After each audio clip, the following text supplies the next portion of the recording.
I think to a large extent, I would agree with that proposition. First of all, what is going on is a contagion. Forget that the UN Secretary General called it an epidemic. And a contagion can spread in all manner of ways, especially if the conditions are right.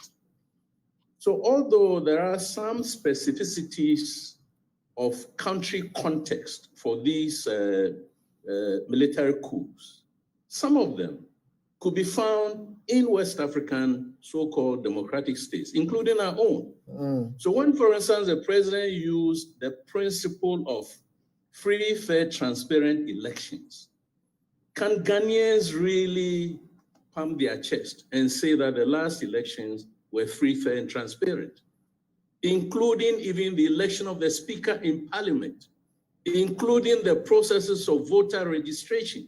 Can we really say that the elections were free, fair, transparent? Have we consummated the outcomes of the elections? Why do we still have a pocket of citizens in this country who are disenfranchised, who don't have any representation? So what I'm trying to suggest is that we could find some of the grievances that have been used by militaries in other countries in our own country, and therefore we need to be very, very concerned. Corruption is here, as in Mali, as in Guinea, as in Burkina Faso. Political influence on the military or security services in those countries are also present in our own country. Civil military relations, for instance, about dismissing officers and so on, you know, about promotions and appointments that you cannot explain, that leaves other officers competent behind, creating frustrations are also here. So to that extent, all of us need to be worried.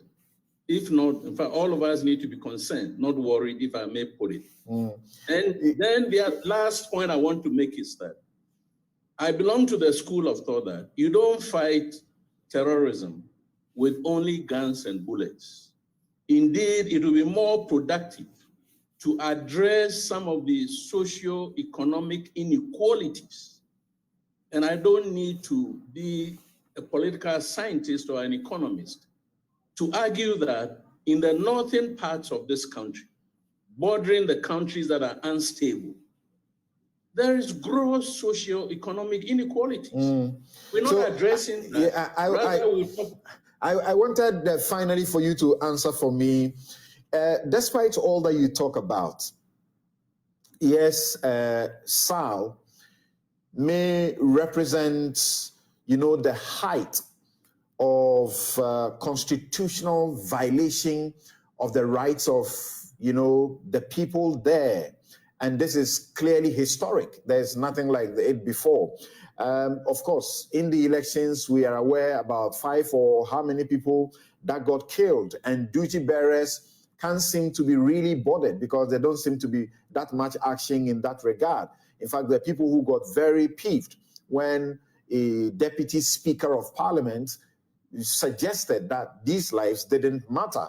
The national security itself has identified that unemployment has become a question of insecurity in relation to terrorist activity and the rest of them. But in the midst of all of this and all the trouble that happens in parliament, can't we say that a country like Ghana is safe from all of these, you know, military upheavals?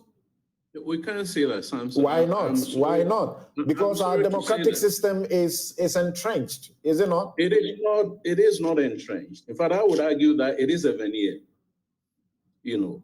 And as Professor Kwesiani suggested, you see, if you single out the causative factors, you may say that Ghana may not experience some of these upheavals.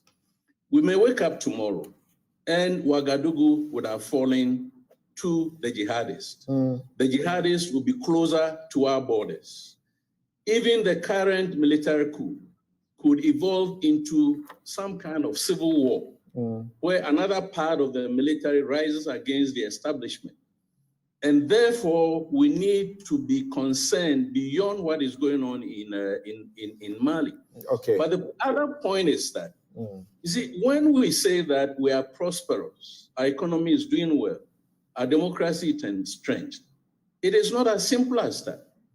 But in military studies, we are taught to pay attention to detail.